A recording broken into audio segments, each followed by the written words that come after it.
একটা সামান্য মশার কামড় সহ্য করতে পারো না, একটা মশা কানের কাছ দিয়ে গেলে তোমার ঘুম ভাঙ্গে যায়। মশারি টাঙ্গাও, কয়েল জ্বালাও, অ্যারোসল লাগাও, এত কিছু করে তুমি মশার একটা আওয়াজ থেকে, কামড় থেকে বাঁচতে চাও। হায় আল্লাহর বান্দা, তো বছরের পর বছর, শত শত বছর কবরের মধ্যে এই পোকামাকড়ের ঘরে কেমনে থাকবো? হঠাৎ একদিন হারিয়ে যাব সাদা কাফনের আড়ালে।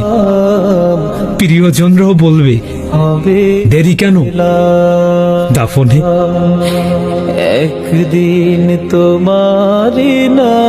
আমারে গরিব বলে তুচ্ছ করলাম না, তবে মনে রেখো, খোদার কসম বন্ধু, আমি যদি জীবনে কিছু না পাই তবুও আমি বিশ্বাস করি লাকিন্নাহু আল্লাহু রাব্বি, আমার আল্লাহই আমার রব।